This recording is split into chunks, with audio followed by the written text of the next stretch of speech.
You are Locked On Ole Miss, your daily podcast on the Ole Miss Rebels. Part of the Locked On Podcast Network, your team every day. Thanks again for making the Locked On Ole Miss podcast your first listen every day. We're free and available wherever you get your podcast, including YouTube. We are part of the Locked On Podcast Network, your team every day. We're here, like always, with Michael Katz of the Northeast Mississippi Tupelo Daily Journal. I am Steven Willis of the Locked On Ole Miss podcast, and this show is airing on Saturday for most of you. There's a select few that has early access to this video, but most people are going to see this video as a pregame video for the Ole Miss Mississippi State basketball game. And today is Thaddeus Dixon commit day, if that push pin that he tweeted out is any indication. And Michael, I'm trying to national treasure this, coming at it from all angles. What is your read on the Thaddeus Dixon situation? I learned a long time ago that trying to get in the mind of someone in the transfer portal is a very futile effort. But listen, it makes a lot of sense. If we're looking at the player himself, he is the exact kind of corner that Pete Golding loves. He's that rangy, taller guy. And listen, I'm not saying he's going to be Trey Amos, but a similar blueprint kind of player. So listen, I think any team could use him. He's a 4-star transfer. He can play. But trying to get in the mind of a college student is something as someone who teaches them, and I start in 11 days, I stopped trying to do that a while ago. I'm sitting here like the secret lies with Charlotte. There's a treasure map on the back of the Declaration of Independence. That is the level that I'm at right now. And of course, we're doing this on that. Sometimes it works. Sometimes it actually works. I figured out that Landon Locke was going to take an official visit to Ole Miss like 3 days before that got out there. And sometimes national treasuring works. But it's interesting. I like Thaddeus Dixon. I like what he'd bring. Like you said, he offers a lot of the same blueprint traits that a Trey Amos did. Also with more playing experience coming in. So he might have a leg up in that. I like the fact that Ole Miss is still going after Ben Bell. I like what he brings. There is no Walter Nolan. There is no Princely Amon Mielen in the transfer portal this year. But these two players, if Ole Miss was able to coax both of them, this has been a pretty dang good transfer portal window, even without those elite stars. Yeah, I think in a perfect world, you're getting the guys are going to be those stars like Walter or Princely. That's not what this class is. But for the most part, on a national level, really, there haven't been a ton of those guys. But I think the more that you can get quantity of high-level prospects and talented guys, you're going to hit on some of them. I think it's just getting that talent in the door, which is so important. And also, I do think that the probably part of the calculus with Lane Kiffin is if Jerry Jones gets a wild hair and hires Dion in the next couple of days, that's a 30-day transfer portal window. Potentially Jaheim Otis. I mean, that's what we're talking about there. Or Chicago hires Marcus Freeman. If that happens soon, Ole Miss's drop ad date, the deadline is like February 2nd or 3rd. This isn't over. It's one NFL team to make a rash decision on a college program from this whole transfer portal window going off the rails again. Yeah, I mean, I'm not a betting man, but Jerry Jones seems like he would be one to be very interested in that sort of thing. And again, that opens up the floodgates. The floodgates are going to open up a little bit when this national championship game ends too, because those guys get a new portal window, after the national title game ends. So it is funny because as much as we like to think that it's all closed and like we're done with this till the spring, absolutely not. Absolutely not. Yeah, and the spring transfer portal window, I've been trying to say on my show for the better part of the last 2 months, is like the roster is pretty much 95% done after the late signing day. The spring transfer portal window, the hit rate of players in the spring transfer window, it's minuscule for one and dones. Yeah, I mean, I think at that point you're usually looking for depth. You're looking for you're generally you're not finding those home runs. Most guys aren't moving at that point. Occasionally you do get late ads, but that can impact. But they always strike me as more of depth movement, if anything. So let's turn the page a little bit and start talking about the Hoops Egg Bowl. This is going all over Twitter. This is the first meeting between the two programs where both teams were ranked. It's crazy. Yeah, that's kind of hard to imagine because State's always pretty good at basketball. That's kind of been their thing throughout their history. Ole Miss has not been so good at basketball. They had a nice little run in the 90s.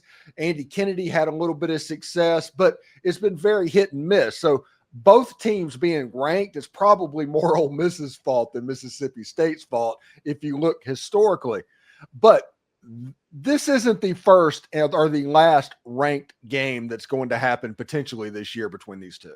Yeah, I mean, listen, if Ole Miss can pull this off, it'd be a hell of a week to get to those wins. Again, you just beat number 4 Alabama by double digits. That's an impressive win. If you can take down State on the road, you're feeling pretty good about things. I think it's an interesting matchup because State can score. We know that they're, I think, 30th nationally in points per game. This Ole Miss team, Chris Beard, we know it's defense. His best teams are the ones that play great defense. They are so much better defensively than they were last year already.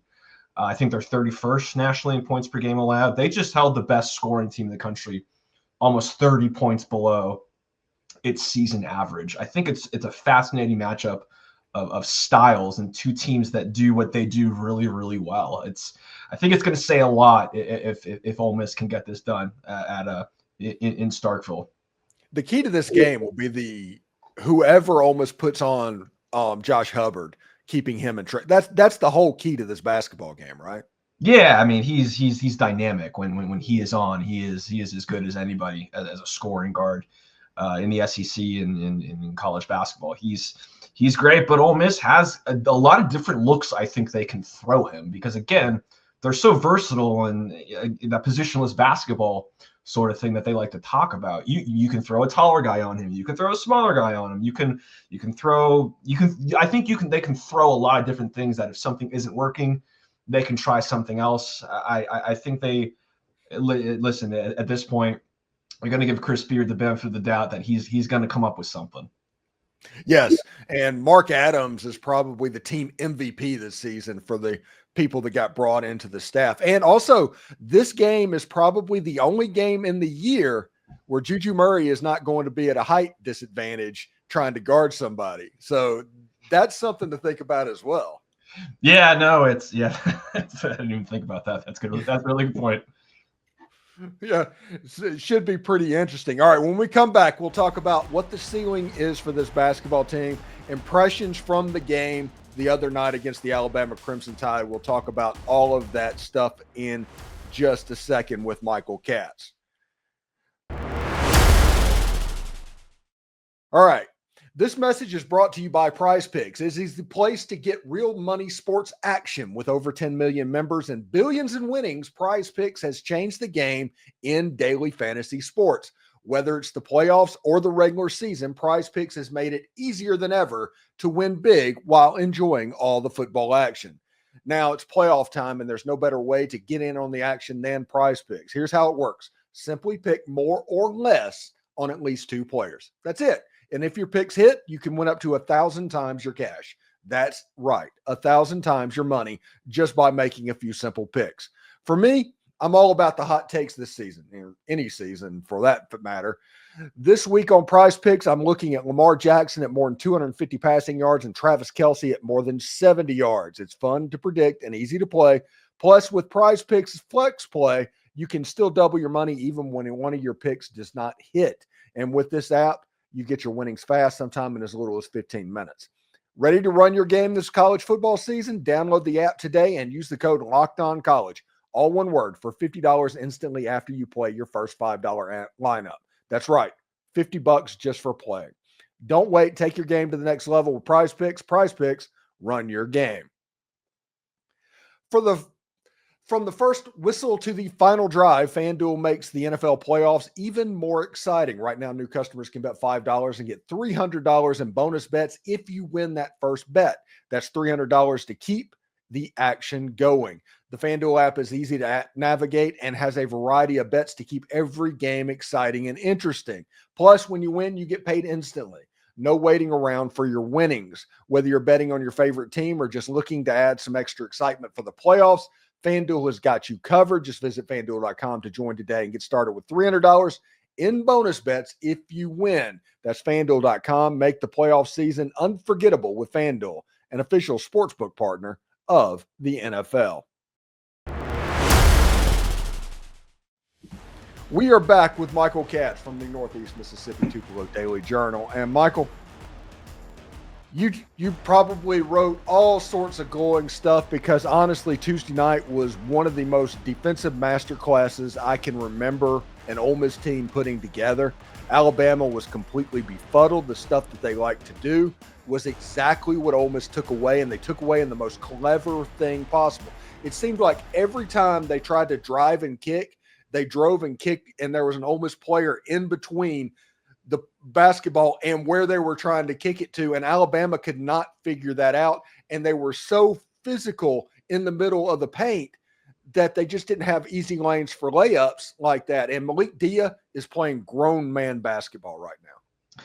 Yeah, I mean, again, the defensive masterclass is a pretty perfect term when you hold that offense to 64, whatever it was. I mean, that's pretty remarkable, especially in Tuscaloosa.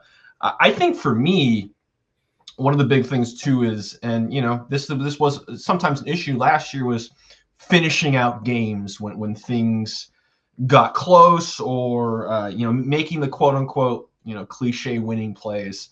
Ole Miss made the winning plays late. They made their free throws. Jamin Brakefield was huge down the stretch. I mean, they made all the like in a game like this where you are on the road and Alabama makes their run or whatever, they can make it kind of close. You make the winning plays, and Ole Miss made those winning plays, and I think that's huge. I mean, if you can make them against number 4 Alabama on the road, you're probably going to be in pretty good shape for the rest of the schedule. Yeah, and I'm curious, like, what do you think the ceiling is for this basketball team? Now, from what I've seen, there's only one team in the SEC that is clearly head and shoulders above the others, and that's Auburn right now. Right now, Auburn is playing at a completely different level. But after that, you could almost see a 2 seed. You could see things like if Ole Miss got a win in February 1st against Auburn to where the tiebreaker was kind of split. I'm telling you, I don't know what the ceiling is, but I do think that this team can get hot in March. This defense travels, and all of a sudden you look up and Ole Miss is playing in the Final Four. Yeah, I mean, this is definitely a team. At least I know it's early, but as currently as what we're seeing right now, I mean, this is a team that can play a couple weekends in the tournament. I think that, like you said, Auburn seems to be playing just a different level than anybody else right now. I mean, it's pretty surreal what they're doing pretty right much now. In college basketball. Yeah, I mean, they're pretty unbelievable. Mm-hmm. But after that, we saw, Florida, Tennessee, like teams like that, they're really good and they go down. They lose too. Mm-hmm. So I think, depending on the day you get a certain team, I really think like the good teams in this league could beat anybody. And I think Ole Miss is one of those teams that if Ole Miss is doing what they do, they're going to be able to beat pretty much anybody right now. Yeah, and just to bring that up, the Locked On Gators host had a pretty great quote. It was about the three-point shooter from Missouri, saying that he looked like a 30-year-old playing a high school basketball player in a TV show. Accurate. Extremely accurate. It's like, yeah, but that dude just couldn't miss as the game went on. So it's crazy to think about how quickly Chris Beard has not necessarily turned this around, but kind of started to mold this team in his own image, because this team started 12-0 a year ago, but at the end of the year, they were kind of a defensive train wreck. They were doing that offensively. This team is different. You see all the national pundits talking about how much this team reminds them of the late 20 teens Texas Tech teams that were so good for him. Yeah, I mean, and let's be honest, this is what he's done everywhere he goes. You know, he pretty quickly they've become teams in the image that he wants them to be. It might not be that first year. They're usually pretty good that first year, but maybe not as defensively proficient as you would like. But that second year, it seems like that usually is when things really turn for his teams. And listen, the transfer portal has made it so you can bring in guys that are ready and can do what you need them to do. That first year, you're sort of just trying to figure things out. You're trying to get a team together. That second year, I really think that he's been able to bring in players that are ready now. They can play at a high level, and they can do the defensive things that he needs them to do. And I think that's what's made this happen and as quickly as it has. Were there any signs for you that this period that Malik D is going through in the non-conference slate was going to happen? I'm going to be honest. No, you see flashes and you see some good stat lines, but 23 and 19, is that what he had the other day? I mean, that's pretty remarkable. And, but again, that's one of those guys that when you get out of the portal, you're expecting him to have some big games like this. And it happened that his huge game was in one of the biggest wins in decades for Ole Miss. Yeah, it's probably the biggest regular season win in Ole Miss history because they'd never won a road game against a top 5 team. So, I mean, that automatically has to get there because the road games are going to be more difficult. I mean, so it should be fun. One of the most fun games, I think it was the 97 Ole Miss Kentucky game in Tad Smith. Dick Vitale was there the whole 9 yards. That place was rocking that day. We stormed the court. It was a highlight of my Ole Miss student experience. So we'll see. And shortly after that, Keith Carter had his 20 and 15 game against Temple. So that was pretty good as well. Anyway, Michael, what do you got going on this week, bud? It is. We are in the midst of basketball fever. We've got obviously some interesting stuff going on. Starkville, men's and women's, this weekend, Saturday, the men and the women on Sunday. So we'll be covering that pretty closely. The women play tonight, so I'll be there. It's an 8:00 start. Little late for me. I like to be in bed by 9 if I can, so I'll have to power through this one. I was actually just going through I was doing my planner stuff, and boy, baseball, we're not too far out from that now either. So it's about to ramp up pretty good.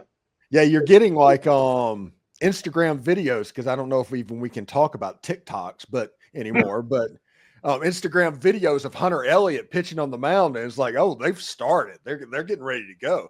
Yeah, pitchers and catchers are going to report for Major League Baseball in like 3 weeks. I just saw Will Furnace in my feed, tank of grounders or whatever. I was like, man, we are close, aren't we? Yeah, we are in the heart of the spring athletic season. Anyway, thank you, Michael. And we will talk to you next week. And thanks to everybody for making the Locked On Ole Miss podcast your first listen every day. We're free and available wherever you get your podcast, including YouTube. We're part of the Locked On Podcast Network, your team every day. Michael Katz from the Northeast Mississippi Tupelo Daily Journal. Thank you so much, bud. Appreciate you, man.